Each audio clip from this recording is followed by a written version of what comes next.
जो प्रेस से, मीडिया से जो सारे भाई और मेरी बहनें आई हैं, उनका सबका मैं स्वागत करता हूं गुड़गांव बार में। मैं गुड़गांव बार एसोसिएशन का प्रधान हूं। मेरे साथ बैठे हुए हैं सेक्रेटरी साहब हैं, हमारे 2 बार के रहे भूतपूर्व प्रधान मीर सिंह जी हैं, दीपिका जी हैं, जॉइंट सेक्रेटरी हैं।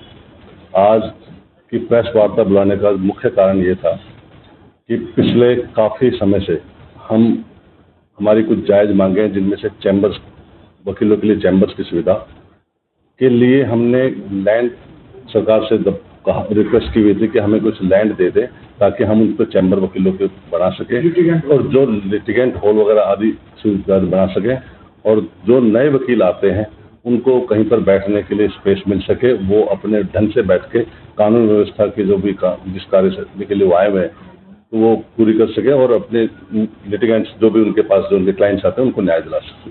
तो उस संदर्भ में हमने बुलाई थी। हमारी पिछले काफ़ी समय से इसके ऊपर सरकार के साथ बार बार द्विपक्षीय वार्ता चलती रही थी, जिसमें हमने कई बार हमारे प्रपोजल्स दिए, उनकी तरफ से उसमें अमेंडमेंट्स आई और हमारे को एक लैंड फाइनल करके दी। सरकार ने आश्वासन दिया जो अभी जस्टिस टावर नई जो बिल्डिंग बन रही है उसके साथ लगती 5.5 एकड़ की लैंड थी, जो आज की डेट में हॉर्टिकल्चर डिपार्टमेंट के नाम है।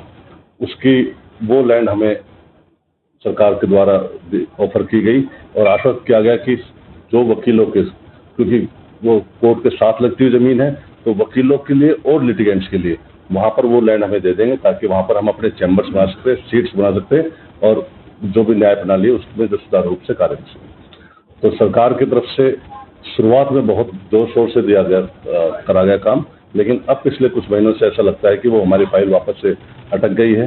तो हम इस प्रेस वार्ता के बाद हम सरकार से रिक्वेस्ट करते हैं कि आप एक हफ्ते के अंदर अंदर हमारी फाइल को आगे बढ़ाएं और उस पर कार्रवाई करें, अन्यथा हमें कड़े फैसले लेने पड़ेंगे और जैसा बार कहेगी, चाहे उसमें हमें स्ट्राइक करनी पड़े या कुछ हमारी आवाज़ को उठाने के लिए रोड पे निकलना पड़े, वो फैसले हम लेंगे। जी, आपने बात की उस जमीन से हॉर्टिकल्चर की, जिससे आप बात कर रहे हैं। दिसंबर में जब चुनाव हुए थे बार एसोसिएशन, उस समय कुछ वकीलों ने वहाँ पर अपने चैम्बर बनाने की कोशिश की, नहीं, यहाँ थोड़ी सी गलतफहमी है। जो आप बात कर रहे हो वो जमीन दूसरी है, वो बेरीवाला बाग की जमीन है, वो अलग लैंड है। वो जो चैम्बर्स की वो थी, वो जो पंचायत भवन जो तोड़ा गया है, वो उनको जो वहाँ पर जो वकील डीड राइटर्स बैठे थे उनकी सुविधाओं के लिए डीसी साहब ने खुद वहाँ पर लैंड दी थी ताकि वहाँ पर बैठ सके, सीट डाल सके या चैम्बर बना सके। ये लैंड हमारी बिल्कुल अलग है, ये मुद्दा अलग, वो अलग।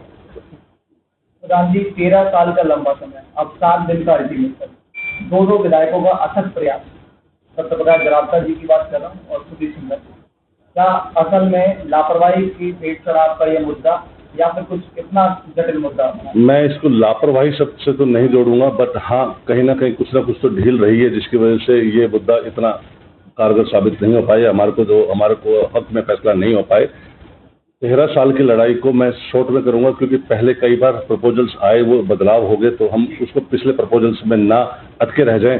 तो जो अब जनवरी से हमने जब इस मुहिम को दोबारा छेड़ा था, फरवरी में जो प्रॉपर हमारे को लैंड एलोकेट करके दी थी, वो जब सब हमें है, तो हमें ये उम्मीद है कि वहाँ वो फाइल जो हमने मेहनत करके जब टेबल तक पहुँचाई है, तो हो सकता है कि अब वो हम अगर अपनी आवाज़ को बुलंद करें तो सरकार हमारी आवाज़ को सुने और 7 दिन में उस पर फैसला ले।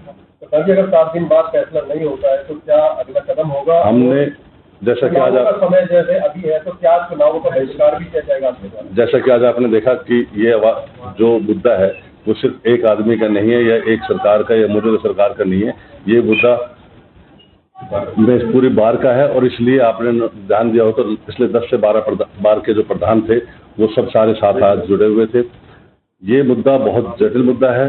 इस मुद्दे का जो अंतिम फैसला होगा, तो अगर सरकार की तरफ से अब भी अनदेखी रही तो हम बार की पूरी एक जनरल हाउस की मीटिंग बुलाएंगे, उसमें फैसला लेंगे कि हमें आगे क्या करना है। लेकिन आज हमने ये मोटे तौर पर ये फैसला लिया कि हम अपनी आवाज़ को उठाने के लिए जितने भी कड़े फैसले लेने पड़े, चाहे हमें रोड पे निकलना पड़े, और उसमें अगर हमें ऐसी नौबत आई कि सरकार बिल्कुल ही हमारी तरफ बेरुखी वाला रवैया अपना रही है, तो फिर हमें अगर सरकार इस आने वाले इलेक्शन का बहिष्कार भी करने का फैसला लेना पड़ा, तो वो ये सारे फैसले लेकिन बार में रखे जाएंगे। जो बार सर्वसम्मति से डिसाइड करेगी उसके ऊपर आगे हम बढ़े। गुड़गांव बार सिर्फ और सिर्फ गुड़गांव तक सीमित नहीं है, यहाँ लगभग नज़दीक के 6 जिलों से वकील आते हैं और गुड़गांव बार का में जो भी आवाज़ उठती है वो उसकी आवाज़ 6 जिलों तक पहुंचती है। तो अगर हमारी आवाज़ भी अगर अनदेखी करी जाएगी तो फिर हमें कड़े फैसले लेने पे मजबूर होना ही होना। हमारी बार हरियाणा की सबसे बड़ी बार है और जितने केसेस की पेंडेंसी हाई कोर्ट में है उतने ही लगभग केस हमारे यहाँ भी पेंडिंग है। तो वो पेंडिंग का कारण भी यही है कि ना वकीलों को सुविधाएं मिल पा रही है, ना मुवक्किलों को मिल पा रही है। और जहाँ तक हमारा ये जो कोर्ट है, कोर्ट प्रोमाइसिस है, ये भी छोटा हो गया है। जजेस भी एक छोटे छोटे कमरों में बैठे हुए हैं। तो काम करने का सही जो तरीका होना चाहिए, मूलभूत सुविधाएं जो होनी चाहिए वो नहीं मिल पाती, जिसकी वजह से पेंडेंसी लगातार बढ़ती ही जा रही है। तो इसको भी देखते हुए सरकार को सोचना चाहिए कि अगर गुड़गांव जैसे शहर में भी, जहाँ से शायद हिंदुस्तान का सबसे ज़्यादा जीएसटी गुड़गांव से जाता है, वहाँ भी अगर आप मूलभूत सुविधाओं नहीं दे पा रहे एक न्याय प्रणाली को, तो ये दुर्भाग्य की बात है।